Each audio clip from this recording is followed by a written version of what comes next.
नमस्ते सदा वत्सले मातृभूमे। डॉक्टर केशवराव बलिराम हेडगेवार समाज में रोपे संस्कार, राजनीति को छोड़ा, समाज को जोड़ा, जगाई देश की भक्ति, संघ बना शक्ति। परम पूज्य आद्य सरसंचालक डॉक्टर केशवराव बलिराम हेडगेवार के व्यक्तित्व को समझने में पूर्व प्रधानमंत्री अटल बिहारी वाजपेयी हमारी मदद कर सकते हैं।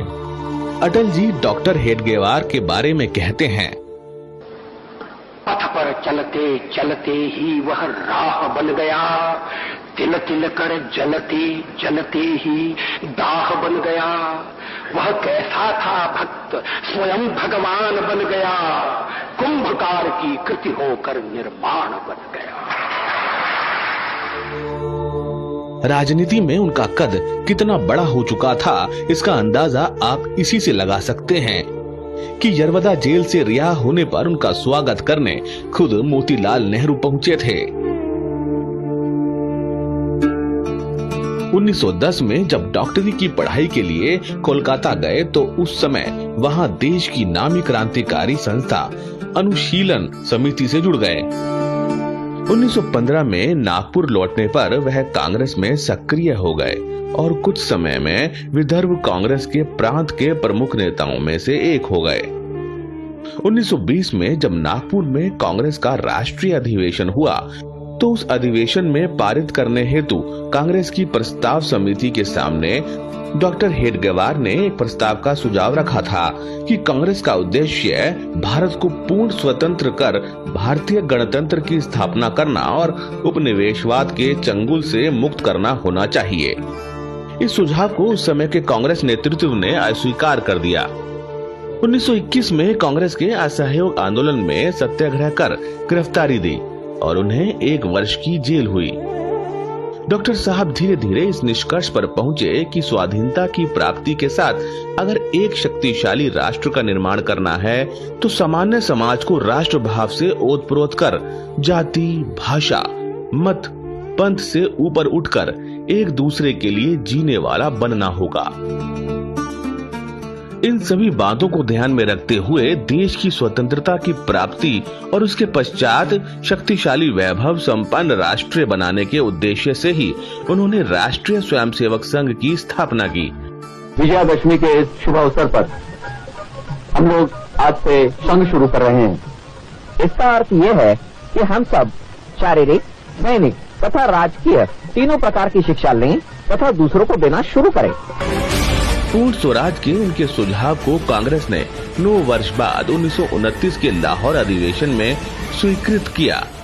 लाहौर अधिवेशन जो कि 1929 के अंत में और 30 के 1 जनवरी हुआ था, उस अधिवेशन में यह स्वीकार किया गया और यह प्रस्ताव पारित किया गया पूर्ण स्वातंत्र्य का। तो जिस बात को डॉक्टर हेडगेवार ने 1919 में रखा था कांग्रेस के सामने, उस बात को कांग्रेस को स्वीकार करने में 9 साल लग गए। इसी के बाद 6 जनवरी 1930 को देश भर में तिरंगा फहराने का आह्वान हुआ तो डॉक्टर हेडगेवार के निर्देश पर सभी संघ शाखाओं में 26 जनवरी को राष्ट्र ध्वज फहराकर पूर्ण स्वराज प्राप्ति के संकल्प के लिए कांग्रेस का अभिनंदन किया गया। 1925 में विजयदशमी के दिन संघ कार्य की शुरुआत के बाद भी उनका कांग्रेस और क्रांतिकारियों के प्रति रुख सकारात्मक रहा। यही कारण था कि दिसंबर 1931 में जब महात्मा गांधी द्वारा नमक कानून विरोधी आंदोलन चलाया गया तो उसमें भी उन्होंने अप्पाजी जोशी सहित अनेक सहयोगियों के साथ सत्याग्रह में भाग लिया, जिसके लिए उन्हें 9 महीने की जेल हुई। इसी तरह क्रांतिकारियों से भी उनके संबंध हमेशा चलते रहे। जब 1928 में लाहौर में उप कप्तान सॉन्डर्स की हत्या के बाद भगत सिंह, राजगुरु और सुखदेव अंग्रेजों की पुलिस से बच रहे थे, उस दौरान राजगुरु नागपुर में डॉक्टर हेडगेवार के पास पहुंचे थे। उन्होंने एक प्रमुख संघ अधिकारी भैया जी दाणी के निवास पर ठहराने की व्यवस्था की थी। 1922 में 28 अप्रैल को पहला एकत्रीकरण उनको बुलाना था किसी को, उन्होंने डॉक्टर हेडगेवार को बुलाया वक्ता के नाते।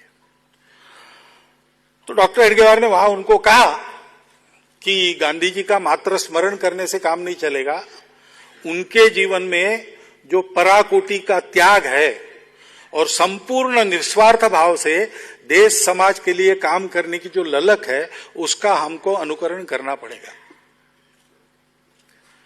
वो सुभाष बाबू से मिले थे, वो सावरकर जी से मिले थे, क्रांतिकारकों से उनका तो संबंध था ही।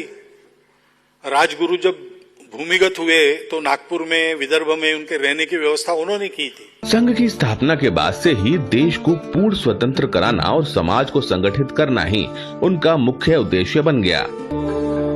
अंततः समाज को संगठित करते हुए उन्होंने देश को परम वैभव तक ले जाने का संकल्प लिया।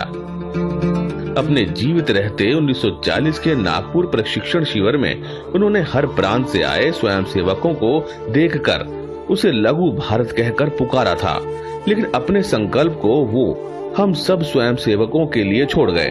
शायद इसलिए कि हर स्वयंसेवक परम वैभव के उस लक्ष्य को समझ सामूहिक रूप से अपनी योग्यता क्षमता अनुसार निस्वार्थ भाव से तब तक इस कार्य को करे जब तक परम वैभव के अपने लक्ष्य की प्राप्ति न हो। वत्सले मातृभूमे नमस्ते।